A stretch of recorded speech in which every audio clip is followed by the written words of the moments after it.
அகஜானன பத்மார்க்கம் கஜானன மகர்நிசம் அநேகதந்தம் பக்தானாம் ஏகதந்தம் உபாஸ்மகை. மாலை முரசு டிவி நேயர்களுக்கு அன்பான காலை வணக்கம். இன்று மங்களகரமான விஸ்வாவசு வருஷம் தக்ஷிணாயனம் ஹேமந்த ருது, மார்கழி 28 ஜனவரி 12 திங்கட்கிழமை, தேய்பிறை நவமி திதி. இன்று நண்பகல் 12:45 மணி அளவு வரை, அதன் பிறகு தசமி திதி. சுவாதி நட்சத்திரம் இன்று இரவு 9 மணி அளவு வரை, அதன் பிறகு விசாக நட்சத்திரம். திருத்தி நாம யோகம், கரசே நாம கரணம். இது இன்றைக்கான பஞ்சாங்கம். இன்றைக்கு ஜோதிட தகவலில் நம்ம திருமண பொருத்தம் பற்றி பார்த்துட்ருக்கோம் இல்லையா, அதில் ஒரு தகவல். திருமண பொருத்தம் கொடுக்குறீங்க, ஒரு பொண்ணு ஜாதகம் பையன் ஜாதகம் பொருத்தம் இருக்குது, டிக் ஓகே அப்படின்னு வந்துடுச்சு. அடுத்து என்ன பண்ணலான்னா, நீங்கள் உங்கள் பொண்ணுக்காக வரன் பார்க்குறீங்க, பையன் ஜாதகத்தை பொருத்தம் இருக்குதுன்னு சொல்லியிருக்காங்க அப்படின்னா, ஃபஸ்ட்டு நீங்கள் பண்ண வேண்டியது பையன் வீட்டில் நாங்கள் பொருத்தம் பார்த்துட்டோம் நல்லா இருக்குது அப்படின்றது. அப்போ அவங்க என்ன பண்ணுவாங்கன்னா, நாங்களும் பார்த்துட்டோம் நல்லா இருக்குன்னு சொல்லுவாங்க. இல்லை நாங்கள் பார்த்தோம் எங்கள் சைடில் நல்லா இல்லைன்னு சொல்லிட்டாங்கன்னா விட்டுடணும். அதுக்கப்புறம் மேற்கொண்டு அதை காம்ப்ளிகேட் பண்ணக்கூடாது. இல்லை எங்களுக்கு நல்லா இருக்குன்னாங்க, உங்களுக்கே நல்லா இல்லைன்னு சொல்கிறாங்க, அப்போ யார் பார்த்தாங்க, என்ன காரணம் சொன்னாங்க, அதை கன்வின்ஸ் பண்ணி அப்புறம் அதையும் பார்த்து அப்புறம் ஒரு முடிவுக்கு வரும்போது முதல் கோணல் முற்றும் கோணல், ஃபஸ்ட் இம்ப்ரெஷன் பெஸ்ட் இம்ப்ரெஷன் அப்படின்ற மாதிரி அது சரியாக இல்லை அப்படின்னும்போது அந்த இடத்துலேயே அதை சரி எவ்வளோதான் பிராப்தம் அப்படின்ற மாதிரி வச்சுக்கலாம்.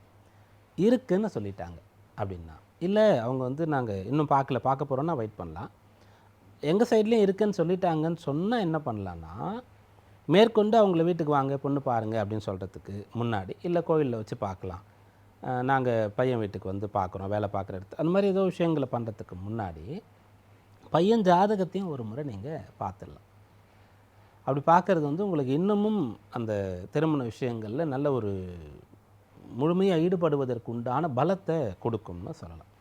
ஏன்னா பொருத்தம் பார்க்கும்போது அந்த ஜாதகத்தை டீட்டெயிலாக அனலைஸ் பண்ணுறதுக்கெல்லாம் உண்டான விஷயங்களை அவ்வளோ செய்ய முடியாது. அப்படி பார்த்தா குழப்பம்தான் வரும்ன்றதுனால செய்ய மாட்டோம். இந்த ஜாதகத்தில் என்ன நட்சத்திரம் என்ன ராசி என்ன லக்னம் என்ன தசை நடக்குது, இங்கே என்ன தசை நடக்குது, இங்கே எவ்வளோ தோஷம் இருக்குது, அங்கே எவ்வளோ தோஷம் இருக்குது, புத்திர பாவம் எப்படி இருக்குது, எவ்வளோ இருக்குது, அந்த கலத்திர பாவம் எப்படி இருக்குது, இதுதான் அந்த இடத்துல பார்ப்போம். அந்த பையனுக்கு அவனுடைய ஜாதக சம்பந்தமான விஷயங்கள் எல்லாம் பார்க்கணும் போது அதை நீங்கள் ஒரு முறை பார்த்துக்கணும். அப்போ பொருத்தம் பார்க்கும்போதே அது வராதான்னா வரும், பொருத்தத்துக்காக வரும். அந்த இடத்துலையும் கூட ஆயுள் பலத்தையும் பார்ப்போம். இருந்தாலும் மற்ற விஷயங்கள், இப்போ நடக்கிற தசை வேலை எப்படி இருக்கும், இங்கே இருப்பாங்களா, வெளியில் போய் செட்டில் ஆவாங்களா, சொத்துக்கள் சம்பந்தமான விஷயங்கள் எப்படி இருக்கும் அப்படின்றதெல்லாம் பார்க்குறதுக்கு நீங்கள் என்ன பண்ணணுன்னா, அந்த ஜாதகத்தை பார்த்துக்கணும். அப்போ நீங்கள் ப்ரொசீட் பண்ணலாம். எடுக்கும்போதே பார்க்கணுன்னு அவசியம் இல்லை. ஏன்னா அவங்க சைட்லேயும் பார்த்து ஓகே பண்ணல, நீங்கள் எடுக்கும்போதே பொருத்தமும் பார்த்துட்டு பையன் ஜாதகமும் பார்த்துட்டு ஒரு முடிவுக்கு வந்தாலும் அவங்க சைடில் விருப்பம் இல்லைன்னா, பொருத்தம் இல்லைன்னு சொல்லிட்டாங்கன்னா, அதனால் நீங்கள் அந்த சைட்லேயும் அப்ரூவல் வந்த பிறகு ஜாதகத்தை பார்க்கலாம். ஏன்னா அதுக்குன்னு ஒரு டைம் ஸ்பெண்ட் பண்ணணும், அதுக்குன்னு ஒரு ஃபீஸ் தட்சணை கொடுக்கணும் இல்லையா, அதனால் அப்படி சொல்கிறோம். இதே தான் நீங்கள் பையன் சைடு அப்படின்னா, நீங்கள் பொருத்தம் பார்த்துட்டீங்க, பொண்ணு சைட்லேயும் பார்த்துட்டாங்க அப்படின்னும்போது நீங்கள் பொண்ணு ஜாதகத்தை ஒரு முறை டீட்டெயிலாக செக் பண்ணிக்கலாம். ஏன்னா உங்கள் பையனோட உங்கள் பொண்ணோட ஜாதகத்தை நீங்கள் ஆல்ரெடி பார்த்து வச்சுருப்பீங்க, உங்களுக்கு தெரியும் நிறைய குறைகள் சாதக பாதகங்கள் அப்படின்றதுலாம் தெரியும். அதே போல் அதையும் பார்த்துக்க வேண்டியது தான். பார்த்துட்டு குழப்பம் ஏற்படுத்தி பண்ணலாமா வேண்டாமான்ற முடிவுக்கு மறுபடியும் போய் அந்த குழப்பம் வரக்கூடாது. அதில் இருக்கக்கூடிய நிறைய குறை என்ன, தசை எப்படி இருக்குது, எந்த மாதிரி நம்ம போகணும் அப்படின்ற விஷயங்களை பார்க்குறதுக்காக. அதனால் திருமண பொருத்தம் பார்த்த பிறகும் கூட உங்களுக்கு அந்த ஜாதகத்தை டீட்டெயிலாக ஒரு முறை அனலைஸ் பண்ணிக்கிறது நல்லது அப்படின்ற விஷயம் இன்றைய நாளில் தெரிந்து கொண்டோம்.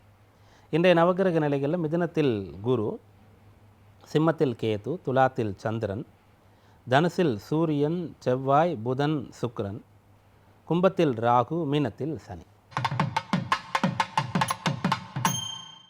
மேஷராசி என்பர்களே, இந்த நாள் உங்களுக்கு சாதகமாக இருக்குது. சுக்கிரன் வீட்டில் சந்திரன் இருக்கார், இருந்து ராகுவுடைய சாரத்தை பெறுகிறார் இரவு 9 மணி அளவு வரைக்கும், அதன் பிறகு தான் குருச்சாரம். அப்போ ராகு 11 இருக்கார். சுக்கிரன் நாள் தொடங்கும் போது 9 இருக்கார், இன்றைய நாள் முழுக்க கூட 9 தான் இருக்கார். நாளை அதிகாலை 4 மணி அளவில் 10ஆம் இடத்திற்கு வரார். அதனால் இந்த நாள் உங்களுக்கு எண்ணியது ஈடேறும். காலையில் எழுந்திருக்கிறீங்க, இன்றைக்கு இந்த வேலைலாம் இருக்குது, பொறுப்புலாம் இருக்குது, இன்றைக்கு இதெல்லாம் பண்ணணும், இதெல்லாம் எதிர்பார்க்குறோம், அதெல்லாம் சிறப்பாக உங்களுக்கு குறைவர கிடைக்கும். என்ன 12ல் சனி இருக்கிறதுனால கொஞ்சம் அலைஞ்சு தெரிஞ்சு பாடுபட்டு அடைவீங்க. ஆனால் இன்றைய நாள் பலன் தரும், வேலைகள் நடக்கும். அஸ்வினியில் பிறந்தவர்களுக்கு இன்றைய நாள் முயற்சிக்கேற்ற பலன். எந்த அளவிற்கு மனோதிடம் இருக்கிறதோ, நம்பிக்கை இருக்கிறதோ, எதிர்பார்ப்பு இருக்கிறதோ அந்த அளவிற்கு பலன். பரணியில் பிறந்தவர்கள் கொஞ்சம் பாடுபடணும், கடுமையாக உழைக்கணும், காத்திருக்கணும், அப்போ பலன் கிடைக்கும். கிருத்திகையில் பிறந்தவர்களுக்கு ஏற்றம் முன்னேற்றம் உண்டு. ரிஷபராசி அன்பர்களே, இந்த நாள் உங்களுக்கு சாதகமாக இருக்கிறது, நல்ல பலன்கள் தரப்போகிறது. ரிஷபராசியிலிருந்து யாரெல்லாம் பிஸ்னஸ் பண்ணுறீங்களோ அவங்களுக்கு கொஞ்சம் அபாடான ஒரு ரிலீஃப் கிடைக்கும். ஏன்னா அஷ்டமத்தில் 4 கிரகங்கள் இருந்து உங்களுக்கு எல்லா பக்கத்துலேயும் பிரச்சனை ஏற்பட்டு கொண்டு இருக்கிறதுல இன்றைய நாளில் ராசியாதிபதி, அதாவது தமிழ் பஞ்சாங்கம் தமிழ் தேதியின்படி இன்றைக்கு இரவு பின்னிரவுன்னு சொல்லணும், ஆங்கில தேதியின்படி நாளை அதிகாலை அப்படின்ற மாதிரி சொல்லணும். அதனால் இன்றைக்கி பின்னிரவு நாளை காலை 4 மணிக்கு ராசியாதிபதி மாறுறார். அந்த ராசியாதிபதியினுடைய துலா ராசியில் தான் சந்திரன் இருக்கார். அதனால் இந்த நாள் அனுகூலமாக இருக்கும். கிருத்திகையில் பிறந்தவர்களுக்கு பிறருடைய துணை உதவியோடு காரியம் சாதிக்க முடியும். ரோகிணியில் பிறந்தவர்கள் இன்றைய நாளில் சமயோசித்தமாக நடந்து கொள்ளணும், பக்குவம் இருக்கணும், அப்போ பலன் கிடைக்கும். மிருகசீரிஷ நட்சத்திரத்தில் பிறந்தவர்களுக்கு பேச்சாற்றல் அப்புறம் பண வரவு சாதகமாக இருக்குது. மிதுனராசி அன்பர்களே, பிள்ளைகளை பற்றி உங்களுக்கு ஏதாவது கவலை இருந்தால் இன்றைக்கு அதை சரி பண்ண முடியும். குறிப்பாக பிள்ளைகளுடைய திருமண விஷயம், அவங்களே நான் லவ் மேரேஜ் தான் பண்ணிப்பேன் அப்படின்னு சொல்கிறாங்க. இப்படி ஒரு பொண்ணை தான் பிடிச்சிருக்கு, பையனை தான் பிடிச்சிருக்கு அப்படின்னு சொல்கிறாங்க. உறுதியாக இருக்காங்க, பிடிவாதமாக இருக்கிறாங்க அப்படின்னு சொன்னால் இன்றைய நாளில் உட்கார்ந்து பேசலாம். எங்கே உட்கார்ந்து எப்போ பேசணும் அப்படின்னு கேட்டால், நீங்கள் மாலை நேரத்தில் உங்களுடைய ரொட்டீன் ஒர்க்கெல்லாம் முடிச்சுட்டு பெரிய கோயிலுக்கு போய் வழிபாடெல்லாம் செஞ்சுட்டு அதன் பிறகு அமைதியாக ஒரு இடத்துல குளக்கரைக்கு முன்னாடி அதுபோல் நீங்கள் உட்கார்ந்து பேசினீங்கன்னா சுமூகமான முடிவை எடுக்க முடியும். 7ஆம் பாவத்தில் 4 கிரகங்கள் இருக்கிறது, 5ல் சந்திரன் இருக்கார், 5க்குண்டானவர் 7 இருக்கார். இன்றோடு அவர் 8ஆம் இடத்துக்கு போகிறார். அதனால் இந்த விஷயங்களை இன்றைய நாளில் நீங்கள் தெளிவுபடுத்தி கொள்ள முடியும். மிருகசீரிஷ நட்சத்திரத்தில் பிறந்தவர்களுக்கு குடும்ப ஒற்றுமை உண்டு. திருவாதிரையில் பிறந்தவர்கள் வெளியூர் குடும்பத்தை விட்டு பிரிந்து போகக்கூடிய தற்காலிகமாக வேலை நிமித்தமாக படிப்பு நிமித்தமாக ஏற்படக்கூடிய வாய்ப்பு இருக்குது. புனர்பூசத்தில் பிறந்தவர்களுக்கு நல்ல பெயர் சேரும். கடகராசி அன்பர்களே, இருப்பிடம் மாற்றணும்னு சொன்னால் அதற்கான விஷயங்களை பற்றி இன்றைக்கு முடிவுகளை எடுக்கலாம். ஒரு கடை வச்சுருக்கீங்க, ஒரு ஆஃபீஸ் வச்சுருக்கீங்க, ஃபேக்ட்ரி வச்சுருக்கீங்க, கொஞ்சம் சரியாக போகலை அப்படின்னும்போது நீங்கள் என்ன பண்ணணும், பல வகையில் சிந்திக்கணும். அது நமக்கு வராததா, கைவிட்டுடலாமா, ட்ராப் பண்ணிடலாமா, க்ளோஸ் பண்ணிடலாமான்னு பார்க்குறதுக்கு முன்னாடி நீங்கள் உங்களுக்கு வருமே அப்படின்னா ஒருவேளை இடம் சரியில்லை, அப்போ வேறு இடத்துல மாற்றினீங்கன்னா நல்லா வந்துடும். அதுபோல் நீங்கள் அனுபவத்தில் நிறைய பார்த்துருப்பீங்க. ஓஹோன்னு போயிட்டு இருந்த ஒரு பிஸ்னஸ் இடம் மாற்றத்தினால ஒன்றும் இல்லாமல் போயிடும். எதுவுமே இல்லாத ஒன்று இடம் மாற்றம் பண்ண பிறகு ஓஹோன்னு வரும். அதுபோல் இடமாற்றம் சம்பந்தமாக பலன் தரக்கூடிய நாளாக இந்த நாள் இருக்குது. புனர்பூசத்தில் பிறந்தவர்களுக்கு அனுகூலமான நாள். கைவிட்டு போன பொருளை, பெயரை, பதவியை மீட்பதற்கான முயற்சியை செய்யலாம். பூச நட்சத்திரக்காரங்களுக்கு அனுகூலமான பலன் இருக்கும். இன்றைக்கு ஒரு தைரியத்தோடு தெளிவோடு நீங்கள் காணப்படுவீங்க. பார்க்கும்போது ஒரு தேஜஸாக, சுறுசுறுப்பாக, உற்சாகமாக உங்களால் இன்றைக்கு இருக்க முடியும். ஆயில்யத்தில் பிறந்தவர்களுக்கு இன்றைய நாளில் நீங்கள் உங்கள் வேலை உண்டுன்னு தனியாக நிதானமாக பொறுமையாக இருக்க வேண்டியது அவசியம். சிம்மராசி என்பர்களே, இன்றைய நாள் நல்ல ஒரு தைரியம் இருக்கும், விடாமுயற்சி இருக்கும். இன்றைக்கு தொட்டதெல்லாம் தொடங்கும். இன்றைக்கி செய்கிற வேலை எல்லாமே உங்களுக்கு அனுகூலமாக சாதகமாக இருக்கும். ஆனால் குழப்பமாக இருக்கிற வேலைகளில் பலன் கிடைக்காது. எதில் குழப்பமே இல்லையோ அந்த வேலை நடக்கும். பயப்படுற விஷயம் நடக்காது. எதில் பயம் இல்லையோ அந்த வேலை நடக்கும். மகத்தில் பிறந்தவர்களுக்கு அனுகூலமான நல்ல பலன், உங்களுக்கு ஒரு திருப்பு முனையை தரக்கூடிய நாள்னு கூட இந்த நாளை சொல்லலாம். பூரத்தில் பிறந்தவர்களுக்கு நிதானமாக பொறுமையாக இருக்க வேண்டிய நாளாக இந்த நாள் இருக்குது. அப்போ எல்லா வேலையும் நடக்கும். உத்திரத்தில் பிறந்தவர்களுக்கு உத்தமமான நல்ல பலன்களை சொல்லலாம். இன்றைய நாளில் நீங்கள் பிடிக்காத நபரை கூட பிடித்த நபராக மாற்ற முடியும். கன்னிராசி அன்பர்களே, இன்றைய நாள் பண வரவு தரக்கூடிய நாள்னு சொல்லலாம். குடும்ப நபர்களுக்காக நீங்கள் செலவு பண்ண போகிறீங்க, டைம் ஸ்பெண்ட் பண்ண போகிறீங்க. நீங்கள் கொடுத்த வாக்கை காப்பாற்றுறது, உங்களுடைய பொறுப்புகளை நிறைவேற்றுறதுன்னு சொல்லக்கூடிய பலன்கள் இருக்கிறது. இன்றைக்கு வெளி விஷயங்களை விட வீட்டு விஷயங்கள், குடும்ப விஷயங்கள் தான் மேலோங்கி இருக்கிறது. அது நல்லபடியாக நடக்கக்கூடிய அம்சமும் இருக்குது. உத்திர நட்சத்திரத்தில் பிறந்தவர்கள் இன்றைய நாளில் பிடித்த பொருள் வாங்கக்கூடிய யோகம் இருக்கிறது. அஸ்த நட்சத்திரத்தில் பிறந்தவர்களுக்கு பிறருக்கு உதவி பண்ணுறது, தர்மம் பண்ணுறது, கோயில் குளங்களுக்கு செல்வது, நல்ல நூல்களை வாசிப்பது, அப்படிப்பட்ட விஷயங்கள் தேவைப்படுகிறது. சித்திரையில் பிறந்தவர்களுக்கு இன்றைய நாள் தெரியாத விஷயங்களை கற்றுக்கொள்ள போகிறீங்க, சுலபமாக கற்றுக்கொள்ள போகிறீங்க, அதனால் உங்களுக்கு பலன் கிடைக்க போகிறது. துளாராசி அன்பர்களே, இந்த நாள் கடமை உணர்வோடு இருப்பீங்க, பொறுப்புகளெல்லாம் சிறப்பாக நிறைவேற்றுவீங்க. எப்படியாவது நம்ம ஒரு அச்சீவ் பண்ணணும், நம்ம துறையில் சாதித்து காட்டணும், இந்த ஆண்டு தேர்வில் வெற்றி பெற்று ஆகணும், அதிக மதிப்பெண்கள் எடுக்கணும், இந்த வேலையை தக்க வச்சுக்கணும் அப்படின்ற மாதிரி ஆக்கப்பூர்வமான சிந்தனைகள் எண்ணங்கள்லாம் இருக்கும். அதற்கான முயற்சி, பயிற்சி, உழைப்பு இதெல்லாம் பண்ணுவீங்க, அது நல்ல பலனை தரும். சித்திரையில் பிறந்தவர்களுக்கு அனுகூலமான நல்ல நாள் இன்றைய நாள். கூட யார் இருந்தாலும் ஒரு ப்ளசண்ட்டாக இருக்கும் இந்த நாள் நேரம். அதெல்லாம் சுவாதியில் பிறந்தவர்களுக்கு ஜென்ம நட்சத்திரமாக இருக்கிறது, அதனால் நரசிம்ம சுவாமியை தரிசிக்கிறது ரொம்ப நல்லது. விசாக நட்சத்திரத்தில் பிறந்தவர்களுக்கு இரவு நேரத்தில் உங்கள் நட்சத்திரம் ஆரம்பிக்கிறதுனால இரவு யாருக்காவது ஒருத்தருக்கு, பசியில் இருக்கக்கூடிய ஒருத்தருக்கு ஆகாரம் வாங்கி கொடுத்துட்டு நீங்கள் போய் படுத்திங்கன்னா நல்லாயிருக்கும் அந்த நாள் உங்களுக்கு. விருச்சிக ராசி அன்பர்களே, இன்றைய நாளில் பயனுள்ள நல்ல செலவுகளை செய்ய போகிறீங்க. சில பேருக்கு ட்ராவல் பண்ணுற மாதிரி இருக்கும், சில பேருக்கு வெளியூர் போய் அங்கேயே செட்டில் ஆகிற மாதிரியான ஒரு விஷயங்கள் இருக்கும். அப்படிலாம் இருந்ததுன்னா அது அப்படியே செட் ஆகிடும்னு அர்த்தம். உங்களுக்கு ஆப்டாக இருக்குது, கரெக்டாக தானாக அமையுது, நீங்கள் பிளான் பண்ணாமலே அப்படின்ற மாதிரி அர்த்தமாக இருக்கும். அப்போ இன்றைய நாளில் நீங்கள் பார்க்குறீங்க, ட்ராவல் பண்ண வேண்டியது இருக்குன்னா நீங்கள் ஃபிக்ஸ் பண்ணி இருக்கீங்க, போகிறீங்கன்னா ஜாலியாக கிளம்பி போகலாம், வேலை நடக்கும். அந்த ட்ராவல் சுகமாக நல்லாயிருக்கும். அப்போது செட்டில் ஆகிறதுக்காக போகிறீங்கன்னு சொன்னால் தைரியமாக கிளம்பி போகலாம். அப்படி இந்த நாளில் இருக்கக்கூடிய பலன் தானாகவே சில பேருக்கு அமையும், அவங்களாம் பாக்கியவான்கள்னு சொல்லலாம். விசாகத்தில் பிறந்தவர்களுக்கு இந்த நாள் நீங்களும் நல்ல பலன் அடைந்து பிறருக்கும் உதவி செய்யக்கூடிய நாளாக இருக்குது. அனுஷத்தில் பிறந்தவர்களுக்கு திருப்தி அடையக்கூடிய நாளாக இருக்குது. நிறைய கிடைக்கணும்னு அவசியம் இல்லை, கொஞ்சம் கிடைச்சா கூட மனசுக்கு ஒரு திருப்தி அமைதி வருது இல்லையா, அது இந்த நாளில் ஃபீல் பண்ண முடியும்.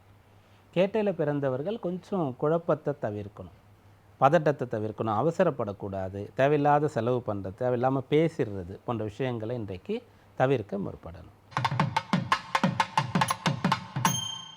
தனுராசி அன்பர்களே, இந்த நாள் சாதகமான நாளாக இருக்கிறது. இந்த நாளை நீங்கள் பயன்படுத்திக்கலாம். அதாவது வாரத்தினுடைய முதல் நாள் ஞாயிறாக இருந்தாலும் நம்ம பள்ளி, கல்லூரி, அலுவலகம் சொல்லக்கூடிய அந்த விஷயங்களில் திங்களை தான் கொண்டு வரோம் இல்லையா. அப்போ இந்த வாரம் நல்லா இருக்க போகுதுன்ற மாதிரி ஒரு அறிகுறி இன்றைய நாளில் உங்களுக்கு இருக்குது.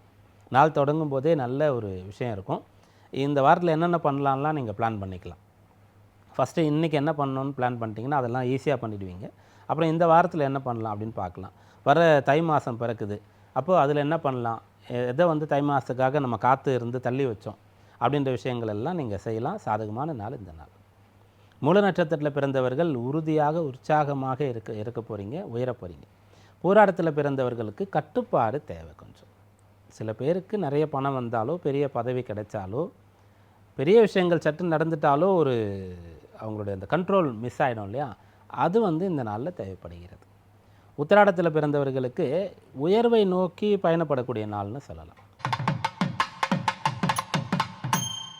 மகர ராசி அன்பர்களே, இந்த நாள் உங்களுக்கு மகத்தான சந்தோஷமான நாள். திருமணமான மகர ராசி அன்பர்கள் குதூகலமாக இருப்பீங்கன்னா உங்களுடைய வாழ்க்கை துணைக்கு நல்லது நடக்கும். அவங்க ஒரு வேலைக்கு ட்ரை பண்ணாங்கன்னா வேலை கிடைக்கும். அவங்களுக்கு ஏதாவது ஹெல்த் இஷ்யூஸ் இருக்குது, ஒரு பயந்துகிட்டே போய் ஒரு டயக்னோசிஸ் பரிசோதனைகள் பண்ணுறாங்கன்னா ஒரு பிரச்சனை இல்லை, சூப்பராக இருக்கீங்க, ஒரு பர்ஃபெக்ட்லி ஆல்ரைட்னு சொல்லுவாங்க. அந்த மாதிரி விஷயங்கள் நடக்கிறதுனால சந்தோஷம் வரும். அப்படி மனம் ஆகாதவர்களுக்கு பிடிச்ச மாதிரியான ஒரு வத்து வரன் தெரிய வரும். உத்திராடத்தில் பிறந்தவர்களுக்கு இந்த நாள் பெரியவர்களுடைய ஆசையும் அவங்களிடத்திலிருந்து பாராட்டும் கிடைக்கக்கூடிய நாள். திருவோணத்தில் பிறந்தவர்கள் இன்றைக்கு நடக்கிறத ஏற்றுக்கொள்ளக்கூடிய மனப்பான்மையில் இருக்கணும்.